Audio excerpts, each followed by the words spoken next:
Hello, my name is Nils Munthe and I work for SALAR, the Swedish Association of Local Authorities and Regions, as a senior advisor in the field of participatory democracy and collaboration with civic society. Firstly, I'd like to say that I'm thankful to be able to participate in this event, but unfortunately I was stopped by other events or other meetings to take part in person in this meeting, but I'm happy to share with you some insights in how Swedish municipalities work with participation and civic engagement. If we start by how the Swedish public sector is organized, of course we have the national state, of course we have the national states, but on the local level we have two different levels. We have the regions, and there are 21 regions, and they are responsible for healthcare and public transportation and regional development. At the local level we have 290 municipalities, and they have quite a lot of responsibilities. They are responsible for schools, elder care, preschools, social services, and a lot about planning and housing. So they have quite large responsibilities. They also have the possibility, or they do collect income taxes from the citizens in each municipality.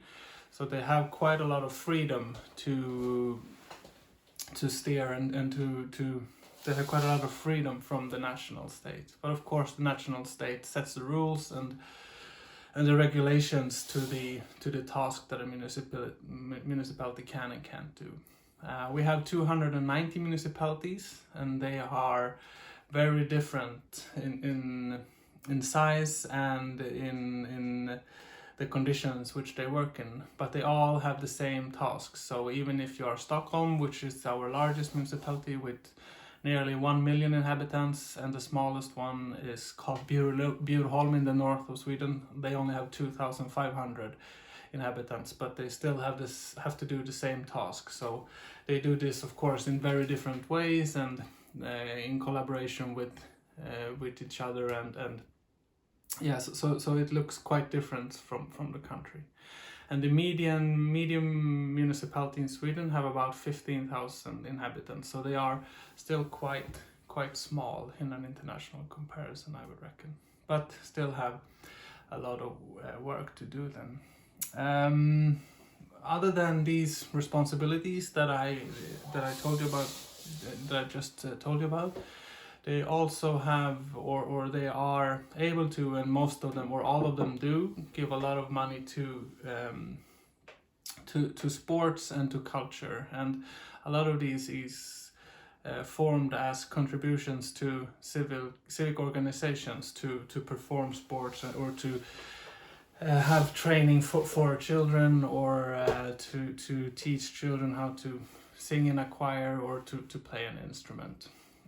So this is, of course, tasks or activities that leads to a better life and to a fuller life within the municipality. But there is also a democratic school we often talk about, and that you have to be a democratic organizations to be able to collect these, or to collaborate with the municipalities and collect the funds from the municipality. The municipalities also do some sort of support towards democratic development and give direct funds. But this is mostly targeted to youth and in some cases towards underprivileged groups. But of course also the political parties get their funds also on the local level. Almost all or I shouldn't say almost all, because they are in some ways they have to do it. So the municipalities work with civic participation, and especially all of them have to do it in the planning process of new houses and new buildings. There you are required by law to make an exhibition and collect insights from the public before you decide on what to build and how to build.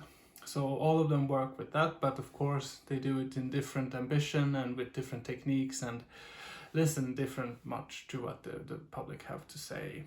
But other than that, most of the municipalities do some sort of participation with either civic organizations or with with citizen participation. And I would say that most of the municipalities do these in a quite basic way, with some sort of collection of insights, or what's it called? The word when you ask someone. I'm totally losing it here. When you are ask municipality or ask citizens quite basic insights, and almost all municipalities also have the possibility to give your insights on a regular basis, not linked to any special projects or any special invitation from the municipality. So sort of an open invitation to come with your ideas. But to be honest, most of these ideas don't ever leave the offices of the municipality, and they don't become they're not transformed into real suggestions. But also there are quite a lot of municipalities that have a bit higher ambitions in this field, and they do both citizen participation, mostly they do where the municipality invites citizens to come with good ideas in a special topic or a special project.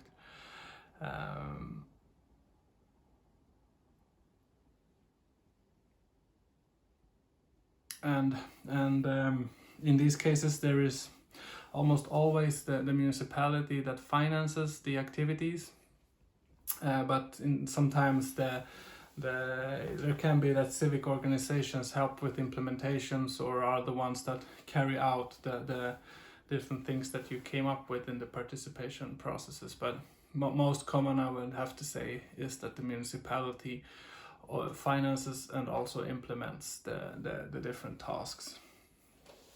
And we see kind of a shift in the collaboration with civic societies. We have had a long history of collaboration with civic organizations, civic society, where the civic organizations have represented mostly their own members from their organization. So if you were an elder group, or if you were a workers group, or a different group, this long history also made them kind of institutionalized, and of course have created borders towards new people that want to participate in these types of organizations. But a lot of municipalities and organizations as well work with new ways of finding members, and how they can be like an umbrella for engaged citizens that don't necessarily want to be in an organization, to be able to get to reach more people and to be able to be more representative. So this is a shift that we're seeing, where you nowadays can find a lot of organizations that work towards a development or a good life in the municipality, and see themselves as targeting like an area or a group of people that have not,